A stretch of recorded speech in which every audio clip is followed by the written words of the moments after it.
Michoacán sufre un proceso de creciente descomposición social. Al problema del narcotráfico siguieron los homicidios, los secuestros y la extorsión a negocios, empresarios y agricultores. Desde 2013 se suma el fenómeno de los llamados autodefensas.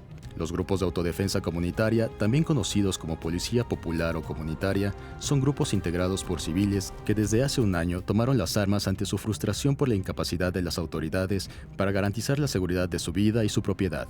El Consejo Ciudadano para la Seguridad Pública y la Justicia Penal estima que hay alrededor de 70 grupos organizados de policías comunitarias que operan en 10 entidades del país y mantienen en situación de casi un estado fallido a poco más de 200 municipios. En Michoacán, los grupos de autodefensa se han extendido alrededor de Apatzingán en al menos 10 municipios de la región conocida como Tierra Caliente, entre ellos Mújica, Parácuaro y Apatzingán. Su meta, luchar en contra del crimen organizado, en especial los caballeros templarios. Ante este escenario, ¿hay un riesgo de una guerra civil en Michoacán? Bienvenidos a Periférico 1313 con Luis Carlos Ugalde y José Antonio Crespo. Buenas noches. ¿Es Michoacán un estado fallido? Hay un vacío de poder ahí que ha provocado que diferentes grupos llamados de autodefensa proliferen en todo el estado o en una zona particularmente del estado, la más conflictiva, y son cerca de 11 organizaciones que dicen reflejar los ánimos ciudadanos, la organización de la propia ciudadanía, que se ha quedado ajena, digamos, al cuidado del Estado.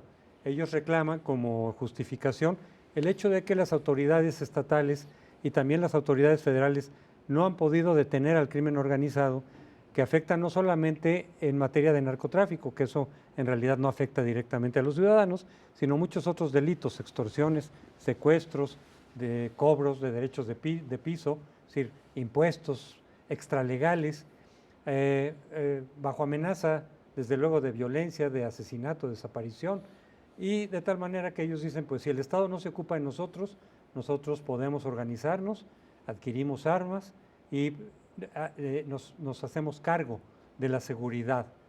¿Qué sucede ahí, Luis Carlos? ¿Cuál ha sido la lógica de este surgimiento de los grupos de autodefensa? Hace varios años hubo una discusión en el mundo y en México de si México era un estado fallido. Yo niego rotundamente esa idea, pero yo sí creo que en regiones de Michoacán sí tenemos regiones donde hay estados o municipios fallidos, ayuntamientos fallidos. Y lo que está pasando en Michoacán es que la función básica del Estado, que es garantizar orden y paz para la comunidad, eso fundamental, sin lo cual lo demás no existe, no está existiendo. Y ante esa incapacidad del Estado de Michoacán y del Estado mexicano en su totalidad, ciudadanos, empresarios, amas de casa, jóvenes desesperados, salen y dicen, si no nos lo puedes ofrecer, yo lo hago por fuerza propia. Y esto plantea un reto muy importante, porque no solamente se trata de que el Estado abdica de su responsabilidad, sino que en muchos casos estos grupos que se arman, una vez que se arman, y esto ha habido ejemplos en muchos países del mundo, ya no hay forma de desarmarlos, y una vez que luchan contra los malos, ellos mismos se vuelven los malos. Tal forma que esto es un problema muy serio, es muy grave, no solamente es Michoacán, es el futuro del Estado mexicano lo que está en juego, y por eso es tan importante. A la hora de valorar, porque la opinión está dividida sobre si se vale organizar estos grupos o no se vale, si el Estado tendría que tratar de organizarlos y reglamentarlos, pero que continúen, digamos, en su función de autodefensa frente al crimen organizado, o que de plano el Estado, que es la decisión que parece haber tomado ya, según se ha dicho en estos días, el Estado tiene que desarmarlos e impedir que sigan proliferando y que sigan llevando a cabo sus objetivos, pero me parece que allí hay un choque de legitimidades. Por un lado, efectivamente, la necesidad, digamos, de defenderse uno mismo si el Estado no está presente, es un derecho básico de autodefensa, pues estaría animando a estos grupos. Y mucha gente dice, bueno, pues tienen razón, así como grupos adinerados tienen sus policías privadas, tienen vigilancia privada, de alguna manera están pagando su propia seguridad ante la ausencia del Estado o la ineficacia del Estado. Dicen, bueno, los sectores, los poblados aislados, los sectores más populares tienen derecho también a esto. Sin embargo, incurren, digamos, en violaciones a la ley al tener y usar muchas veces armas que están prohibidas para la ciudadanía. En Michoacán efectivamente los grupos de autodefensa han desplazado a los templarios de algunas regiones. Y uno dirá, qué bueno, si ellos pueden hacerlo, qué bueno que lo hagan. Pero el problema es un problema de largo plazo y es la reflexión fundamental. Si permitimos que se haga y que se haga por buenas razones, entonces al final ya no distinguimos quiénes son los buenos y quiénes son los malos. Y reitero, primero el Estado es el responsable de hacer esto y segundo, no hay forma de que una vez que están armados y acaban con los malos, ¿tú crees que van a deponer las armas y se van a ir a su casa y decir, ya acabamos con el demonio, ahora sí vamos a seguir en la fábrica, en la escuela? Claro que no. Ellos se convierten en los malos. Simplemente recuerdo que los templarios en una primera fase llegaron a acabar con los zetas, que eran los malos de la película. Una vez que acabaron con los malos y los sacaron de Michoacán, los templarios se convirtieron en los verdugos, de tal forma que esto no acaba bien y por lo tanto se tiene que combatir. Bueno, pero regresamos en unos momentos.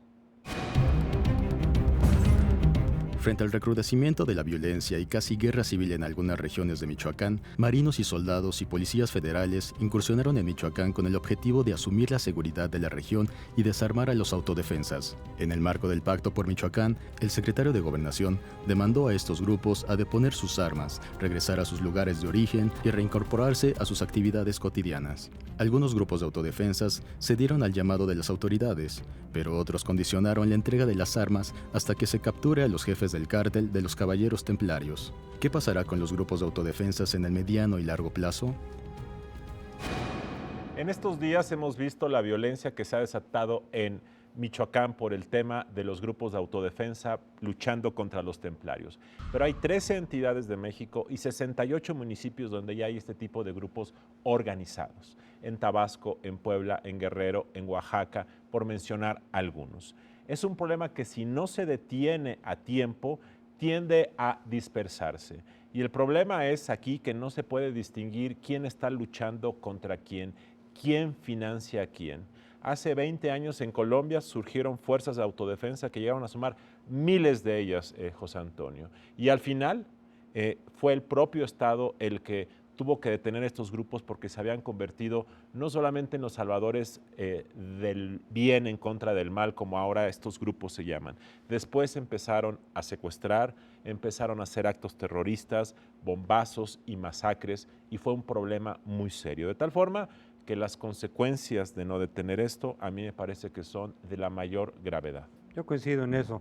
En este caso hay incluso confusión sobre quién financia estos grupos y cuáles son sus verdaderos objetivos, porque si bien algunos uno podría suponer y aceptar que efectivamente son el reflejo fiel de la organización ciudadana para defenderse frente al crimen organizado, en otros casos se está hablando de que son financiados por grupos rivales de los caballeros templarios, por ejemplo el cártel de Jalisco, que de alguna manera está buscando desplazar a los templarios para ocupar esa plaza.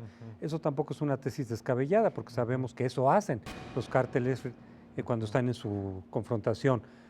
Pero también, efectivamente, yo coincido con la idea de que estos grupos que ahorita podrán ser no profesionales, ahorita están bajo la coyuntura, digamos, de movilizarse contra el crimen organizado, pero conforme pasa el tiempo, además de que dejan un vacío ahí del Estado, que el Estado tiene que ocupar efectivamente, se vuelven profesionales. Es exactamente lo que pasó en Colombia y ha pasado en otros países. Se vuelven profesionales y entonces ellos son los que empiezan a incurrir en este tipo de delitos. Ellos son los que, incluso si tienen éxito de desplazar a los templarios, pues suelen incurrir en lo mismo. Simplemente una de las grandes tragedias de México para las próximas generaciones ya no es tanto que a lo mejor en algunos años las ejecuciones disminuyan, que no tengo duda que así ocurrirá.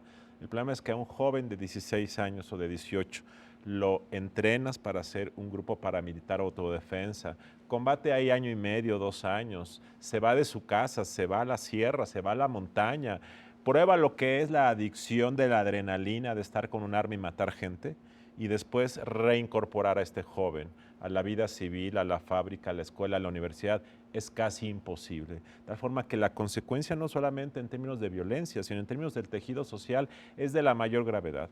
Yo sostengo, José Antonio, que todos los aplausos que hemos dado en México, y yo soy de aquellos que dicen que qué bueno que hubo grandes reformas en 2013, no podemos seguir hablando y festejando esto si en México no somos capaces de resolver el piso mínimo de la política, que es orden y paz y armonía. De tal forma que Michoacán es como un toc-toc semejante al del levantamiento zapatista hace 20 años, cuando celebrábamos libre comercio con Estados Unidos, pero nos dijeron, oye, pero los indígenas están ahí muy pobres desde hace 500 años, y creo que si no resolvemos Michoacán, esta celebración de la reforma energética es un poco incongruente. Yo considero que efectivamente una de las prioridades de este año del gobierno federal debe de ser resolver ese asunto tanto como se pueda, es decir, tomar cartas en el asunto, como ha dicho que lo va a hacer, para tratar de terminar con este fenómeno, ofrecer desde luego la seguridad que ha estado ausente en diferentes comunidades, pero no permitir que proliferen estos grupos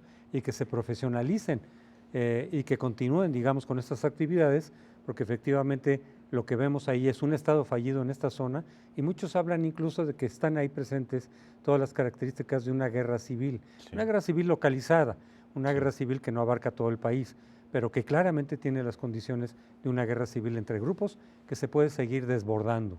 Y claramente para el gobierno es en este momento muy incómodo, cuando está a punto de festejar la reforma energética, la de telecomunicaciones, las leyes secundarias, que toque la puerta atrás a alguien y diga, oye, aquí estoy, aquí está el problema número 1 de México que no se ha resuelto, porque si el gobierno hace eso con eficacia, tiene que dedicarle mucho tiempo, y eso significa que la agenda de comunicación tendrá que desviarse, y es algo que este gobierno quiso escapar, pero el pasado nos está atrapando. Volvemos a las conclusiones. Aunque me parece que efectivamente la solución no es permitir que estos grupos de autodefensas proliferen y lleven a cabo sus propios objetivos de confrontar directamente al crimen organizado, en este caso los caballeros templarios, el problema es bastante complicado. No es fácil saber qué es lo que se tiene que hacer. El Estado puede ofrecer muchas alternativas. De hecho, en voz del secretario de Gobernación, Osorio Chong, dijo, ustedes tienen que regresar a sus lugares de origen, tienen que volver a sus actividades normales, y nosotros nos vamos a encargar de mantener la seguridad, cosa que no ha ocurrido en varios años. Y hasta cierto punto me parece un poco ingenuo la invitación. Claro, es una invitación al mismo tiempo de una advertencia, de decir, si no lo hacen, los vamos a desarmar.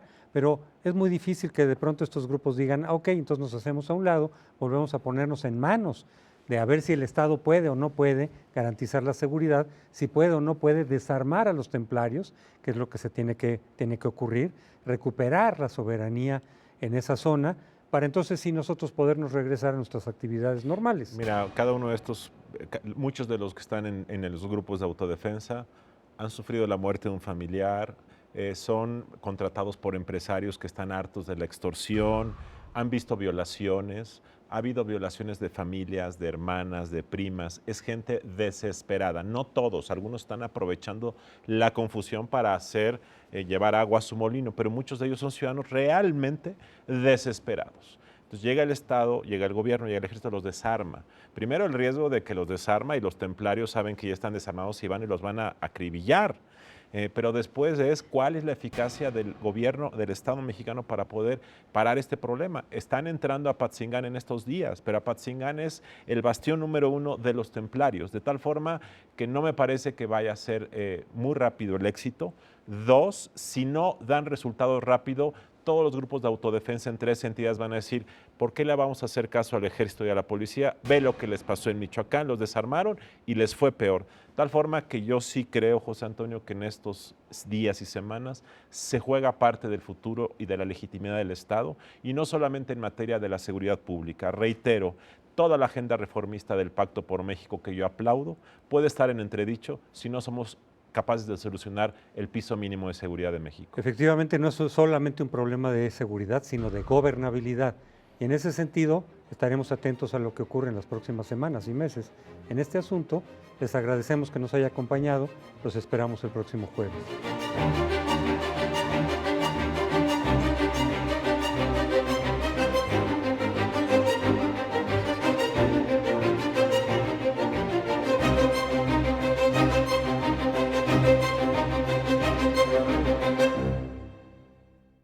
Antes de someterse a su primera gran prueba de fuego, que será la organización de las elecciones intermedias de 2015, el Instituto Nacional Electoral tendrá 2 ensayos piloto en julio de 2014, con los comicios locales en Coahuila y Nayarit. De hecho, el nuevo organismo electoral, que fue producto de la recientemente aprobada reforma constitucional en materia político-electoral, tendrá que dar el banderazo de salida al proceso federal del próximo año, en donde se renovará la Cámara de Diputados. Pero eso no es todo. El INE también tendrá que asumir sus nuevas facultades en los 15 procesos estatales electorales que se realizarán ese año, en donde se renovará la gubernatura en 7 de ellos.